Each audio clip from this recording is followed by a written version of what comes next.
अच्छा इंसान मतलबी नहीं होता। वो दूर हो जाता है ऐसे लोगों से जिन्हें उसकी कदर नहीं होती।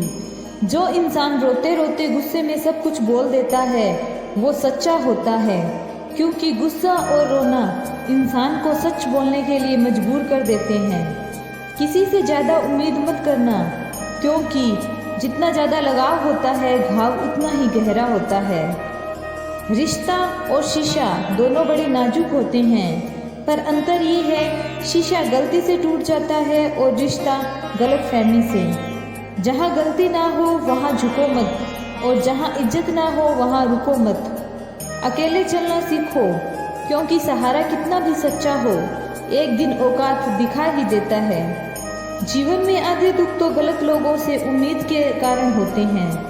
उम्मीद केवल खुद से करे, अंधेरे में तो अपनी परछाई भी साथ छोड़ देती है, तो ऐसे में पराये लोग कहाँ साथ देंगे। इंतजार करने वालों को उतना ही मिलता है जितना कि कोशिश करने वाले छोड़ देते हैं। जब आप खुद को तलाशते हैं तब दुनिया आपको तलाशती है। जीने का बस एक अंदाज रखो, जो तुम्हें ना समझे उसे नज़रअंदाज रखो।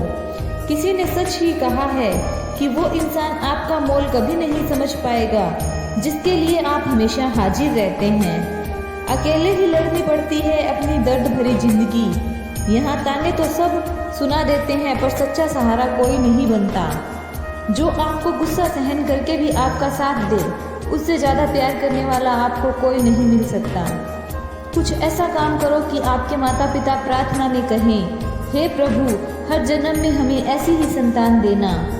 कभी भी किसी का दिल ना दुखाए, क्योंकि एक ऐसा ही दिल आपके पास भी है। जिस दिन आपने ये परवाह करनी छोड़ दी कि लोग आपके बारे में क्या कहेंगे, समझ लो उस दिन से आपने जिंदगी का आनंद लेना शुरू कर दिया। उम्मीद जिंदा रखिए, आज हंसने वाले कल तालियां भी बजाएंगे। कौन कब किसका और कितना अपना है यह सिर्फ वक्त बताता है। जो बदलता है वो ही आगे बढ़ता है। जो लोग दूसरों के चेहरे पर मुस्कुराहट देखना चाहते हैं, ऊपर वाला उनकी मुस्कुराहट कभी नहीं छीनता। यदि कोई आपसे उम्मीद करता है तो ये उसकी मजबूरी नहीं, बल्कि आपसे लगाव और विश्वास है। किसी घर में एक साथ रहना परिवार नहीं कहलाता, बल्कि एक दूसरे को समझना और परवाह करना परिवार कहलाता है।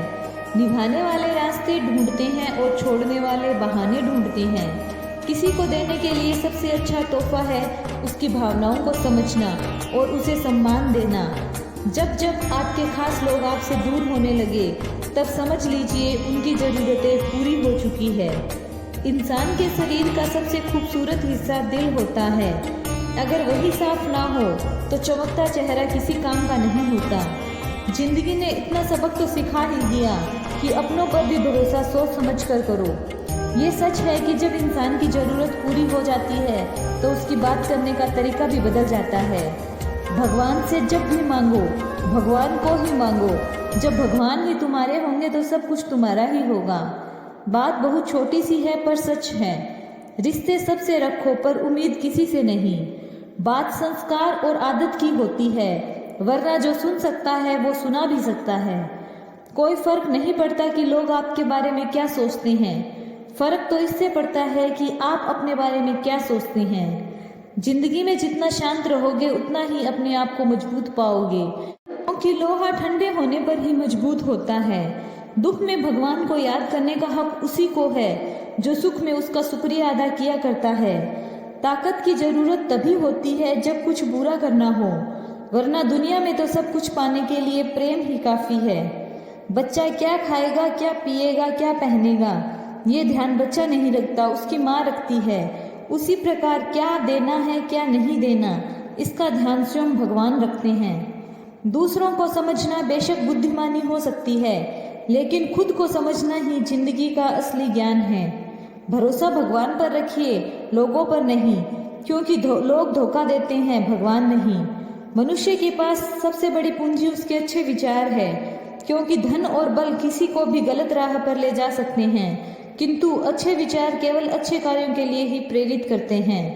विचार कीजिए, जब हमारा जन्म हमारी मर्जी से नहीं होता, हमारा मरण भी हमारी मर्जी से नहीं होता, तो ये जन्म और मरण के बीच की व्यवस्था हमारी मर्जी से कैसे हो सकती है।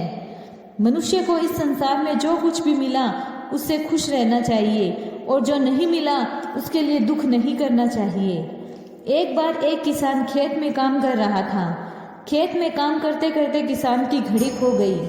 कुछ साल पहले ये घड़ी किसान को उसके पिताजी ने दी थी, इसलिए वो घड़ी उसके लिए बहुत कीमती थी। अब किसान सब काम छोड़कर घड़ी ढूंढने लगा, लेकिन बहुत देर होने के बाद भी उसको घड़ी नहीं मिली। थके हुए किसान ने पास में खेल रहे बच्चों को बुलाया और कहा कि बच्चों, इस खेत में मेरी घड़ी गुम हो गई है। मैं बहुत देर से ढूंढ रहा हूँ और तुम में से जो मेरी घड़ी ढूंढने में मदद करेगा मैं उसको एक इनाम दूंगा। इनाम के उत्साह में सब बच्चे घड़ी ढूंढने में लग गए। इतने बड़े खेत में से छोटी सी घड़ी ढूंढना बहुत मुश्किल काम था। कुछ घंटों बाद सब बच्चे जाने लगे। किसान ने भी अपनी उम्मीद छोड़ दी थी। अब वो भी घर जाने की तैयारी कर रहा था। आखिर में एक बच्चा किसान के पास आया और बोला, सब बच्चे चले गए पर थोड़ी देर मुझे घड़ी और ढूंढने दीजिए। किसान ने कहा, ठीक है, मैं कुछ देर बाद आता हूँ, तुम देखो तब तक घड़ी मिलती है या नहीं। किसान जब 20 मिनट बाद आया तो बच्चे के हाथ में घड़ी थी। किसान आश्चर्यचकित हो गया और बच्चे से पूछा कि तुम्हें ये घड़ी इतनी जल्दी कहाँ से मिल गई। तब बच्चे ने कहा, सब जा चुके थे, इतनी शांति थी, मैं धीरे धीरे पूरे खेत में घूम घूम कर आवाज़ सुनने लगा।